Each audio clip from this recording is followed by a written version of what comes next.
નમસ્કાર મિત્રો. અ, સામાજિક સંશોધનનો પરિચય પેપર નંબર 12 માં પ્રકરણ નંબર 4ની આપણે વિવિધ પ્રકારના સંશોધનોથી પરિચિત થઈ રહ્યા છીએ. અગલા સિરીઝમાં મેં આપને ઐતિહાસિક સંશોધન વિશે જે છે એ વાત કરેલી. આજે આપણે જે છે એ અનુભવજન્ય સંશોધનની વાત જે છે એ કરવાના છે.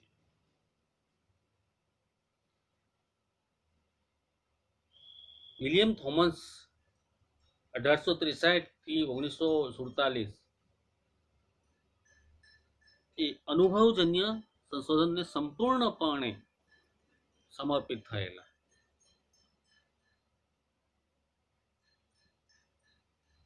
અનુભવજન્ય સંશોધન જે છે એ પ્રકૃતિવાદ ઉપર રચાયેલ છે. પ્રાકૃતિક ઘટનાઓનું તેનું પ્રાકૃતિક પરીક્ષણમાં એટલે કે એ જ પરિસ્થિતિમાં એનું નિરીક્ષણ કરવું એની ઉપર ભાર મૂકે છે.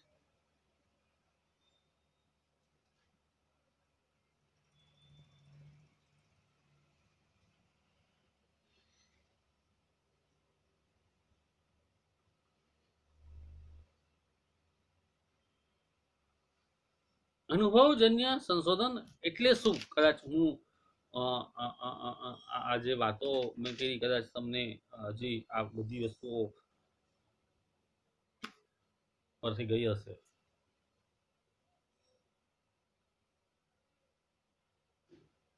એક લાઈન જો આમાંથી આપણે પકડીએ તો કદાચ અનુભવજન્ય સંશોધન જે છે એ બહુ આપણે સારી રીતે સમજી શકીએ. પ્રાકૃતિક ઘટનાઓનું તેની પ્રાકૃતિક પરિસ્થિતિમાં પ્રત્યક્ષ નિરીક્ષણ કરવું.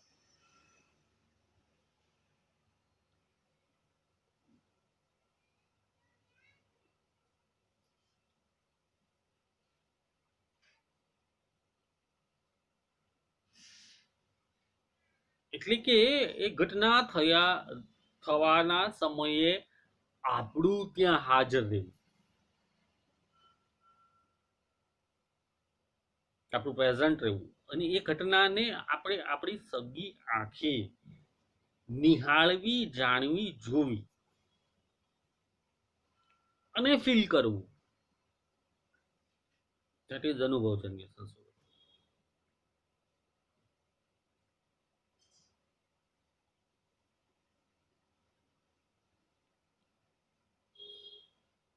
કદાચ હજી તમને આ વસ્તુ સમજમાં ન આવી હોય. આદિવાસીનું પુસ્તક ભણ્યા પછી આદિવાસીને જાણવા માટે આદિવાસી વિસ્તારમાં રહીને રહેવું અને એની એની એની જે ક્રિયાઓ છે, એની જે સંસ્કૃતિ છે, એની જે પરંપરાઓ છે, એ પરંપરાઓમાં સામેલ થવું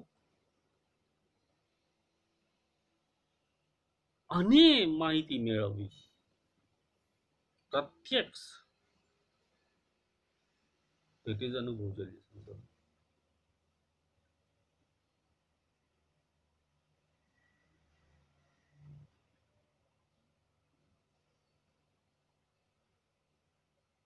માનવી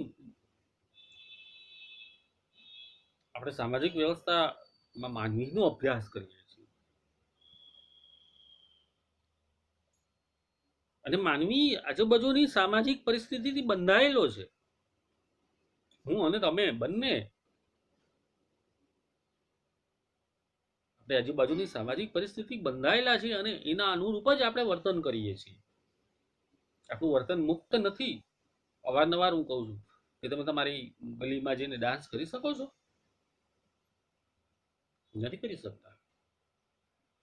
ચોમાસાની સિઝન હોય, નાના હોય તો ખાબુચિયામાં કૂદકો મારવાનું મન થાય. મોટા થઈ જઈએ એટલે ખાબુચિયામાં કૂદકો મારી શકીએ છીએ? નથી મારી શકતા. બાથરૂમમાં ગાઈ શકીએ, શેરીમાં ગાઈ શકીએ છીએ, ગલીમાં આવીને આપણે ગાઈએ છીએ, ડાન્સ કરીએ છીએ. ઘરે એકલા હોઈએ તો ઉપર સિસ્ટમ લગાવીને ઢીંચીક ઢીંચીક નાચી લઈએ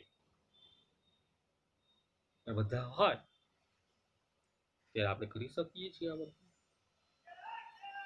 નથી કરી શકતા. મીન્સ માનવી જે છે એ આજુબાજુની સામાજિક પરિસ્થિતિથી બંધાયેલો છે. વડીલો આવે ઘરમાં અને ત્યારે તમારું વર્તન અને વડીલો ના હોય ત્યારે તમારું વર્તન, બેમાં ડિફરન્સ કરો કે નહીં? ચોક્કસ જવાબ હામાં આવે. છાના મને ડાયા ડમરાથી બેસી જઈએ કે ના બેસી જઈએ? બેસી જઈએ. તો આ જે પરિસ્થિતિમાં માનવીનું વર્તન તપાસવાનું, યથાર્થ વર્તન તપાસવાનું, એટલે એ પરિસ્થિતિમાં જઈને ત્યાં જઈને માહિતી એકઠી કરવાની, એ ઘટનાને પ્રત્યક્ષ નિહાળ, લગ્નમાં જઈને પ્રત્યક્ષ નિહાળ આદિવાસીઓ એવા પ્રકારનું સંશોધન કરવામાં આવે ત્યારે એને આપણે અનુભવજન્ય સંશોધન જે છે એ કહીએ છીએ. મનોવિજ્ઞાન ખાસ કરીને અનુભવજન્ય સંશોધન, સામાજિક વિજ્ઞાનો ઘણા બધા એવા વિજ્ઞાનો છે કે જે અનુભવજન્ય સંશોધનો કરી.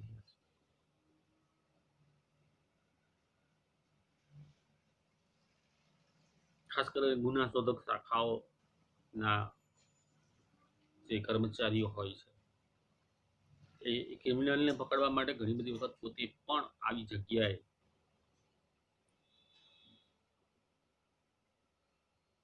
ક્રિમિનલની બાતમી મેળવવા માટે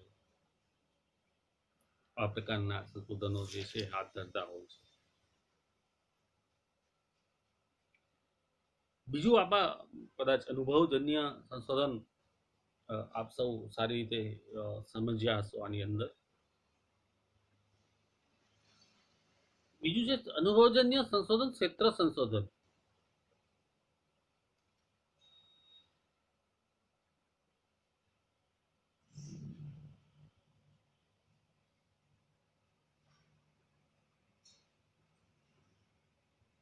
શબ્દ જ પોતે કે છે કે તમારે ત્યાં જવાનું છે,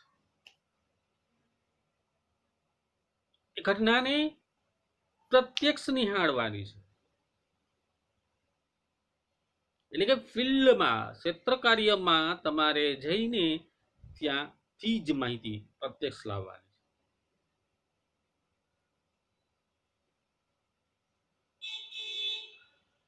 આવા પ્રકારના સંશોધનો એચઆઈવી એડ્સ 10 લોકો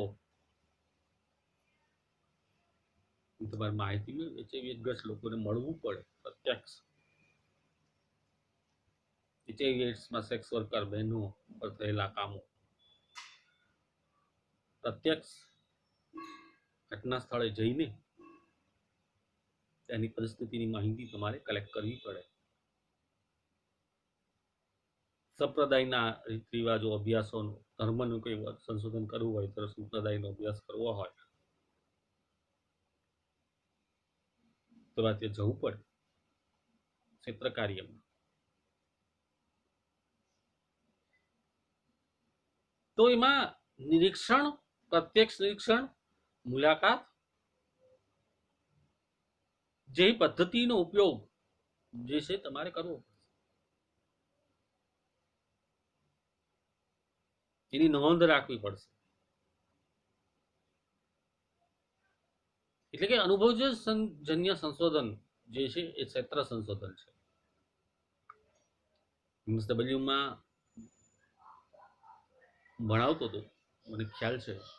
બીએસડબલ્યુ અને એમએસડબલ્યુની અંદર 3 દિવસ થિયરી ને 3 દિવસ પ્રેક્ટિકલ. એટલે કે આ જે વાતો કરીએ છીએ ત્યાં પાછી પ્રેક્ટિકલમાં લેવાની. ઉપયોગ અમારે ત્યાં એવું આવે, 3 દિવસ થિયરી, 3 દિવસ પ્રેક્ટિકલ.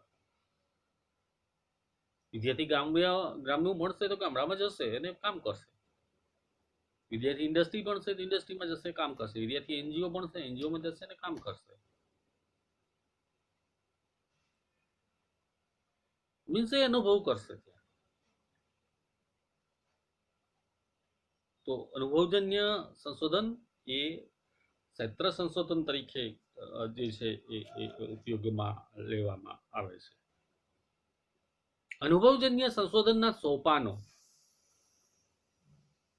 એને કેટલાક સોપાનો પણ જે છે એ આપવામાં આવ્યા છે. સ્ટેપ એ રિસર્ચના પગથિયાઓ. સ્ટેપ કઈ રીતે સંશોધનો જે છે, અનુભવજન્ય સંશોધનો જે છે એ હાથ ધરી શકાય.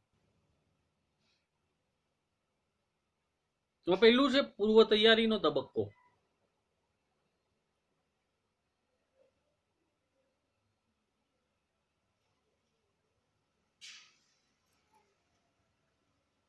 કોઈ પણ અનુભવજન્ય સંશોધનમાં તમે જ્યારે પણ જાઓ ત્યારે એના વિશેની પૂર્વ તૈયારી, એના વિશેનું જ્ઞાન, એના વિશેનું વાંચન, એના વિશેની તાલીમ, લાંબા સમય સુધી દૂર રહેવાની તૈયારી, ત્યાંની સંસ્કૃતિ અને ત્યાંના જે પરંપરામાં એડજસ્ટ થવાની તૈયારી, માનસિક પૂર્વ તૈયારી તમારી જે છે એ હોવી જોઈએ.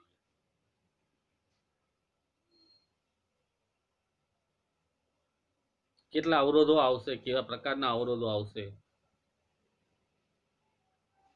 એ પણ તમારે વિચારવાનું છે પૂર્વ તૈયારીમાં. અનુભવજન્ય સંશોધન કરવા જઈ રહ્યા છો એટલે એવું નહીં માનવાનું કે બહુ સરળતાથી તમે કોઈ પણ જગ્યાએ ઘૂસ મારી શકશો. એ તો બહુ અઘરું હોય છે. સેન્સિટિવ મુદ્દામાં અનુભવજન્ય સંશોધન કરવા જવું બહુ અઘરું હોય છે. અને એવા સંજોગોમાં તમે તમારી જાતને ત્યાં ફિટ કરી શકશો કે નહીં, એ બહુ બહુ મોટો પ્રશ્ન હોય છે. તમારા આવવાથી એ લોકો બદલાઈ જશે, આ શક્યતાઓ બહુ રહેલી છે. એટલે પહેલા તો સાયુજ્ય તમારું જે છે કેળવવું એ બહુ અગત્યની બાબત બની જાય છે. અને આ બધી જ વસ્તુ પૂર્વ તૈયારીના ભાગ રૂપે અનુભવજન્ય સંશોધનમાં ક્ષેત્ર કાર્યમાં ગયા પહેલા, એટલા માટે આપણે થિયરી જે છે ભણીએ, થિયરીને પછી પ્રેક્ટિકલમાં કન્વર્ટ કરીએ છીએ. અને એના ભાગ રૂપે તમારે પૂર્વ તૈયારીના તબક્કામાં આ બધું ચેકલિસ્ટ બનાવવાનું છે.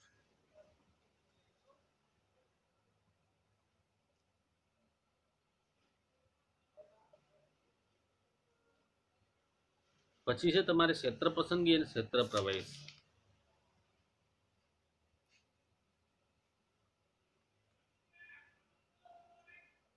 તમે તમારું ક્ષેત્ર પસંદ કરશો, ક્યાં ક્ષેત્રમાં જશો અને એની અંદર પ્રવેશ કેમ કરશો. કેટલાક સેન્સિટિવ ક્ષેત્રોમાં પ્રવેશ કરવો એ બહુ અઘરી બાબત હોય છે. સજાતીય સંબંધો, ગે લોકો ઉપર કામ થયેલું છે. મિત્રો એ વિષયની અંદર આપણે પ્રવેશ કરવો. અત્યારે મેં આની પહેલા કીધું કે રાજપીપળાના સ્ટેટ માનવેન્દ્રસિંહ ગોહિલ કરીને છે, પોતે વિદેશમાં ઇન્ટરનેશનલ લેક્ચર સિરીઝ આ બધી આપી રહ્યા છે. પણ આ ક્ષેત્રમાં જ્યારે મારે કામ કરવાનું થયું, એમને પણ મળેલો છું. ક્ષેત્રમાં જવું આપણા માટે કઈ રીતે આપણે એન્ટર થશું, એના એન્ટર એના એના ક્ષેત્રમાં કઈ રીતે આપણે એન્ટર થશું, કઈ ઓળખાણથી જશું, કેવી રીતે જશું,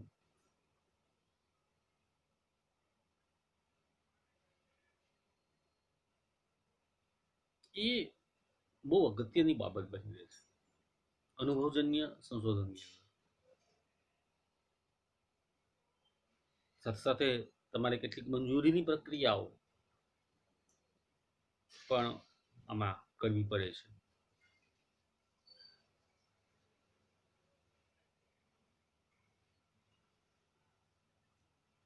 સંશોધકે ખાસ કરીને આમાં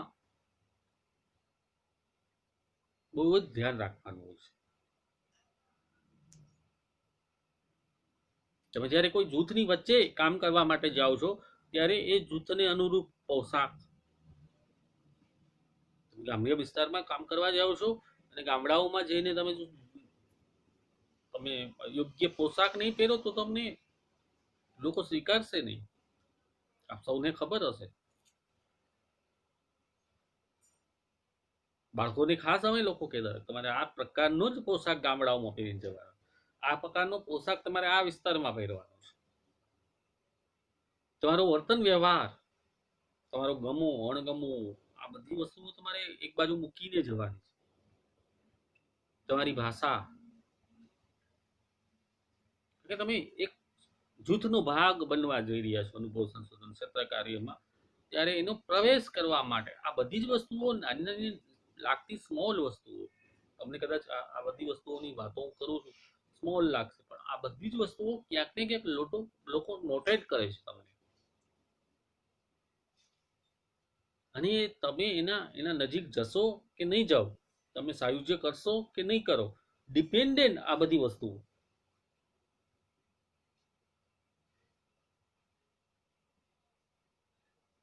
આથી ક્ષેત્ર પ્રવેશ કઈ રીતે કરવો, સાયુજ્ય કઈ રીતે બનાવવું, ઓળખાણ, સાયુજ્ય એટલે ઓળખાણ, આત્મીયતા. તમે ગયા પછી એનામાં બહુ ચેન્જ ના આવે એની પ્રકૃતિમાં, એ તમારું સાયુજ્ય. એ કેમ બનાવવું, સાયુજ્ય કેમ સ્થાપવું, એની આગળના લેક્ચરમાં જે છે એ આપણે વાત કરશું. ત્યાં સુધી ભજલીએ. જય ભારત, જય હિન્દ.